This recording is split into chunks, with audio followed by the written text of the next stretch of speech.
Welcome to The Lily Speaks. Today I wanted us to cook together. I wanted to diversify the content. One of the things that I mention a lot is eating healthy.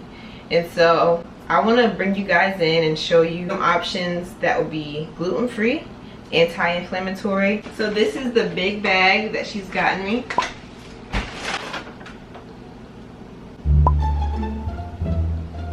The eggplant. I think this is my first time seeing eggplant in person.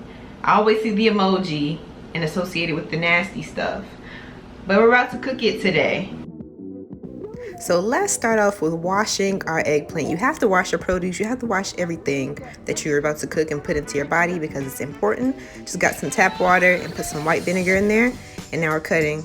I cut off the end of this because, you know, I'm not going to use that, so that's just decided to throw away later. Then I cut 1/4-inch slices of the eggplant, and I continue with these 2 eggplant that I have. I'm gonna go ahead and lay them out on a paper towel to kind of soak up that moisture. Eggplant, I learned, has a natural bitter taste. So what I'm gonna do following this is I'm gonna sprinkle this with salt and let it sit for an hour. Now what the salt will do is gonna bring out the bitterness. And as you see now, the bitterness is going to make the eggplant sweat, and then I'm gonna rinse off the eggplant. You see, it's been sitting for an hour and all that sweatiness is going to be rinsed off, including the salt, because I'm going to re-season later. And here I am rinsing off, and you see the brownness that's around it. That's the bitterness that's coming out. Now what makes this gluten-free is I have my seasoned gluten-free coconut flour, I have egg mixed with flax seeds, and then I also have gluten-free bread crumbs. Now, for more eczema friendly, you don't have to go with the egg route. You can actually mix flaxseed meal with water, and it makes a thick consistency that things stick on. I normally do that. I don't normally buy egg, but I just felt like I want it to be a daredevil today. So as you can see, I'm putting in the breadcrumbs, making sure it's on each side. I really like these breadcrumbs because it already comes with an Italian seasoning. Now I got my groceries delivered this day, but I forgot to get my Italian seasoning, and so this worked out really well. I seasoned my mixtures, my flour actually, my gluten-free coconut flour. I seasoned it with Cajun seasoning, garlic powder, some parsley in there, and then I think I had put some salt in there as well. So I'm just finishing up the rest of the eggplant because I did have 2 big ones, and I'm laying them out on this parchment paper sheet. I was going to put it in there on the parchment paper, but it was just too thin, so then I went ahead and put it inside this pan and just put the remaining ones that's on the edge there on their own pieces of parchment paper. So now it's finished baking. I'm oiling the bottom of my pan. I put some butter at the bottom, and then I'm going to drizzle the top of that with some olive oil. Some extra virgin olive oil. You know, you got to give that Italian, feel, you need olive oil. And now I have my marinara sauce. It had some basil flavors in there, which helped because I didn't buy basil. They were out. And now I'm taking half of the amount of eggplant and I'm putting them at the base of the pan. This is a very important step. Then I'm doing the same process again. I'm putting marinara right on top of it.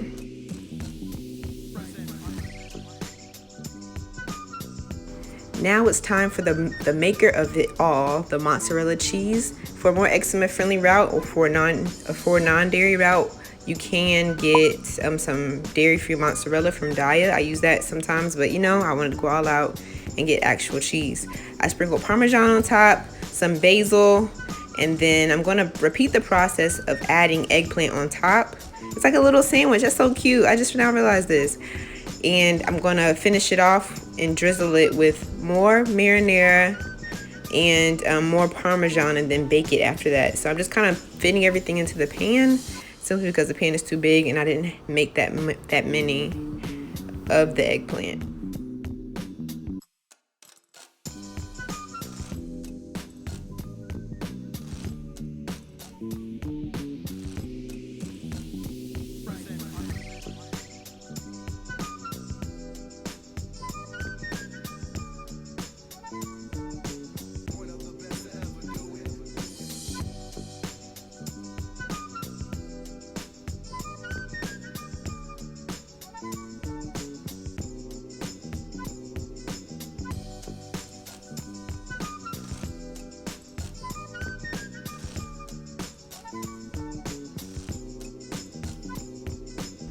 Well, hello, beautiful. I feel so proud of myself. I've always loved the Olive Garden version because I used to work at Olive Garden and I used to get the eggplant parm all the time. But look at my baby. It came out so good. It tastes actually just like the one at Olive Garden, if not better, if I do say so myself. And I'm pulling it out and look at this cheese pool. Look at this. Okay, Alexis, today. Okay. This is the cheese pool that's on it. I'm so happy. This is why I got actual dairy, because I wanted the cheese pool. This is a treat for me for the week. I normally don't eat cheese or dairy. I have dairy-free milk.